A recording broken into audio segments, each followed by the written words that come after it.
नमस्कार, ये रेडियो जागो 90.4 एफएम है।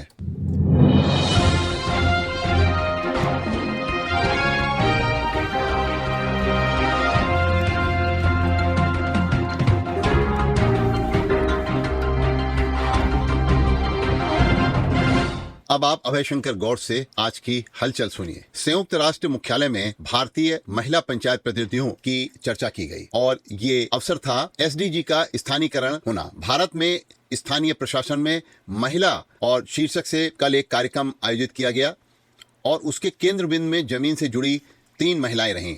इनमें त्रिपुरा से सुप्रिया दास दत्ता, आंध्र प्रदेश की कुनकु हेमा कुमारी और राजस्थान की नीरू यादव शामिल थीं। उन्होंने यहाँ स्थानीय प्रशासन और कई विषुगत क्षेत्रों में सतत विकास लक्ष्यों के स्थानीयकरण को आगे बढ़ाने में भारत में जो उसके अनुभव हैं उनके नवाचारों को वहाँ उन्होंने साझा किया। उन्होंने जमीनी स्तर पर किए गए कार्यों की भी विस्तृत जानकारी न्यूयॉर्क में संयुक्त राष्ट्र मुख्यालय में दी। इस मौके पर संयुक्त राष्ट्र में भारत की स्थायी प्रतिनिधि रुचिरा कंबोज ने भारत के पंचायती राज को प्रत्यक्ष लोकतंत्र का उत्कृष्ट उदाहरण बताया। उन्होंने कहा कि महिला नेताओं ने पारंपरिक बाधाओं को तोड़कर अपने समुदाय में क्रांति ला दी है। पंचायती राज मंत्रालय के सचिव विवेक भारद्वाज ने कहा कि जमीनी स्तर पर महिलाओं को सशक्त बनाना भारत की उन्नति में महत्वपूर्ण भूमिका निभा रहा है। फ्रांस में भारतीय राजदूत जावेद अशरफ ने विश्व के फिल्म निर्माताओं को जम्मू कश्मीर में फिल्म की शूटिंग के लिए आमंत्रित किया है। 77वें कान फिल्म महोत्सव में बुधवार को भारत पवेलियन का उद्घाटन समारोह में अपने संबोधन में फ्रांस में भारत के राजदूत अशरफ ने कहा, मुझे खुशी है कि इस साल जम्मू और कश्मीर भारत का प्रतिनिधित्व कर रहा है। हिमाचल प्रदेश में क्रिकेट एसोसिएशन ने धर्मशाला क्रिकेट मैदान में स्थापित भारत की पहली हाइब्रिड पिच का अनावरण किया। इस पिच को तैयार किया गया है और अनावरण के मौके पर आईपीएल के चेयरमैन अरुण धूमल, इंग्लैंड के पूर्व अंतर्राष्ट्रीय क्रिकेटर एवं एसआईएस के अंतर्राष्ट्रीय निदेशक पाल टेलर उपस्थित रहे। मुख्य पिच के साथ निर्मित इस पिच का प्रयोग अभी अभ्यास के लिए ही किया जाएगा और फिलहाल इस पर मैच कराने की योजना नहीं है। बात करते हैं मानसून की और उससे बाजार के ऊपर पड़ने वाले प्रभाव की। वित्त मंत्रालय का मानना है कि मौसम विभाग के अनुमान के मुताबिक इस साल सामान्य से अधिक मानसून रहेगा और फलस्वरूप आने वाले महीनों में खाद्य वस्तुओं की कीमतों में कमी दिखलाई पड़ेगी। अभी खुदरा महंगाई दर भले ही 5% से नीचे आ गई है, लेकिन खाद्य वस्तुओं की खुदरा महंगाई दर 8% से अधिक हो सकती है।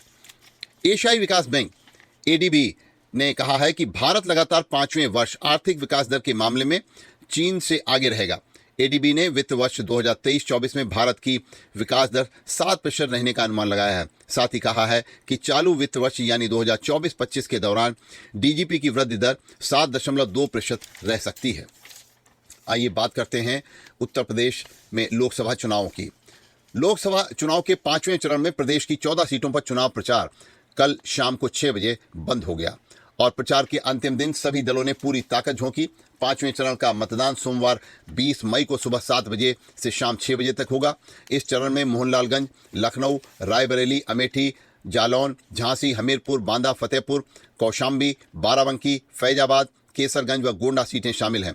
इस चरण में कुल 144 प्रत्याशी चुनाव मैदान में हैं। वहीं लखनऊ पूर्व विधानसभा की रिक्त सीट के लिए भी मतदान कल सोमवार को होगा।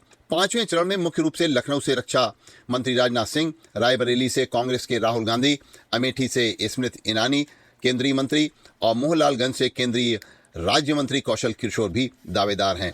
यानी कि कल उत्तर प्रदेश की 14 सीटों पर चुनाव संपन्न होगा।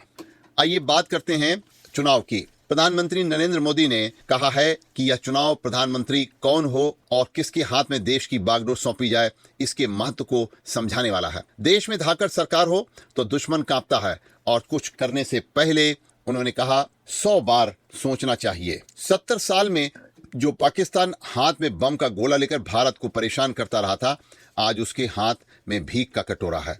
सरकार ने अनुच्छेद 370 की दीवार गिराई, जिससे कश्मीर विकास के रास्ते पर चल पड़ा है।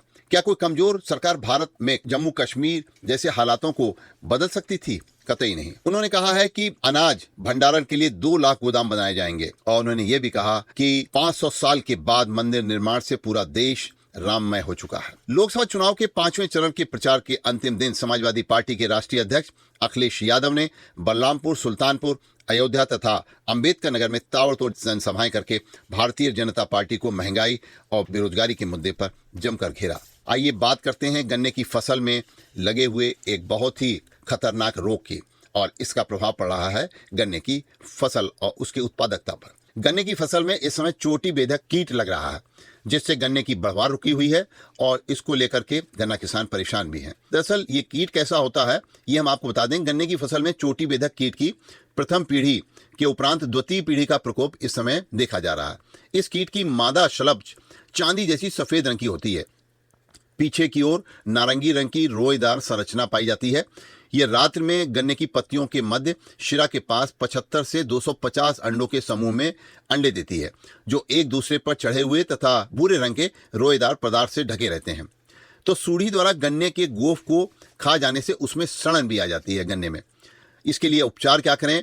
तो इसके लिए उपचार के लिए जो वैज्ञानिक बता रहे हैं वो बता रहे हैं इमिडाक्लोप्रिड 40% कीटनाशक को 1 मिलीलीटर प्रति लीटर पानी के साथ घोल बनाकर थोड़ा सा शैम्पू मिलाकर पौधों पर छिड़काव करने से पौधों के ऊपर पाए जाने वाले ये अंडे का समूह, सूढ़ियाँ और उनकी तितलियाँ जो हैं वो नष्ट हो जाती हैं।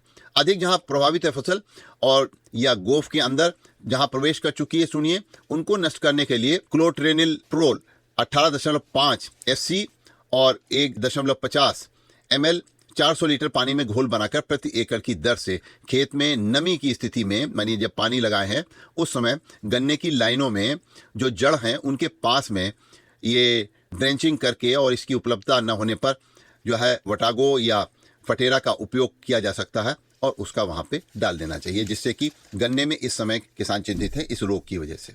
आइए इस समय बात करते हैं, गर्मी बहुत बढ़ रही है और गर्मी का पारा जो है 44 डिग्री के आस पार रह रहा है। गर्मी का मौसम जो है इस समय इस कदर तेज़ धूप निकल रही है और उसकी वजह से गर्म हवाओं से लबरेज हो चुका है और दोपहर के वक्त ज़्यादा ही गर्म हो जाता है।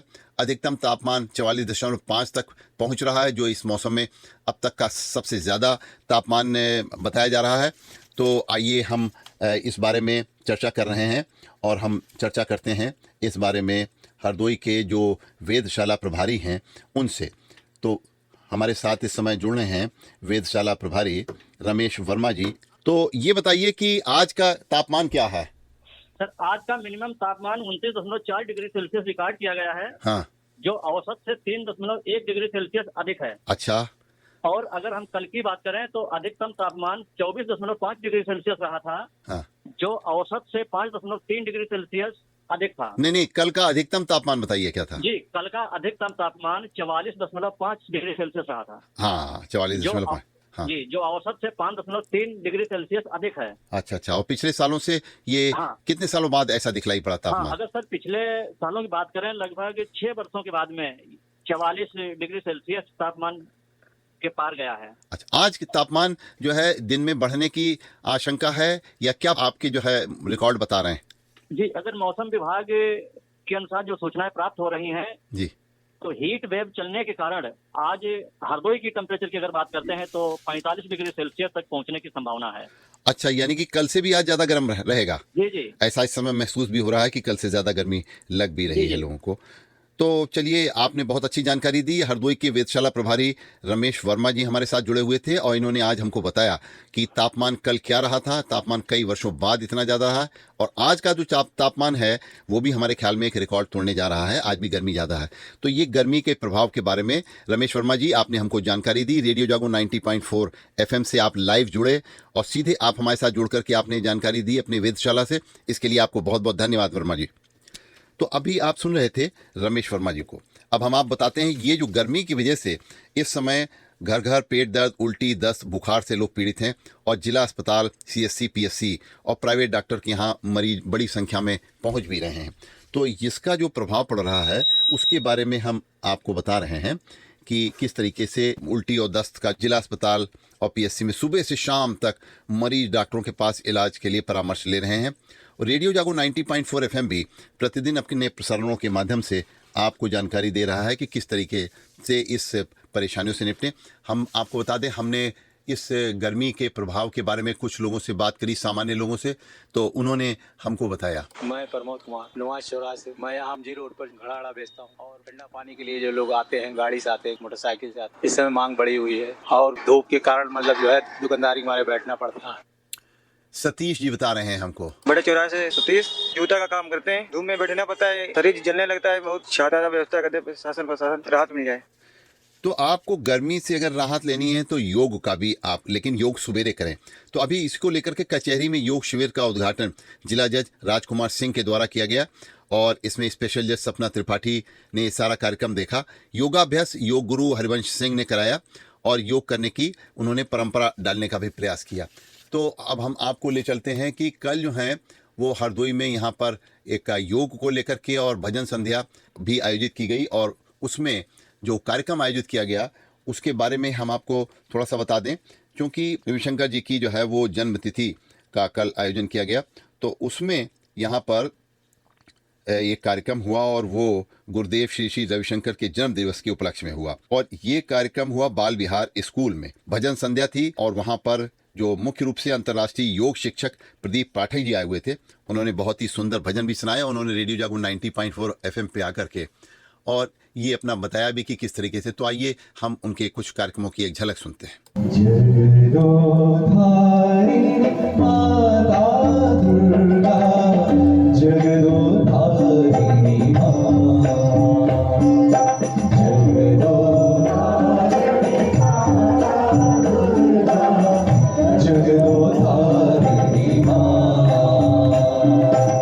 तो अभी आप सुन रहे थे अंतर्राष्ट्रीय योग शिक्षक प्रदीप पाठक जी को, जिन्होंने कल बाल विहार स्कूल में गुरुदेव श्री श्री रविशंकर जी के जन्म दिवस पर एक भजन संध्या और योग के बारे में भी लोगों को सुझाव दिए कि योग से कैसे अपने को स्वस्थ रख सकते हैं। अभी आप सुन रहे थे अभय शंकर गौड़ से आज की हलचल। सुनते रहिए रेडियो जागरण 90.4 FM। आप स्वस्थ रहें, आप खुश रहें, आपके सुखमय जीवन की हम कामना करते हैं।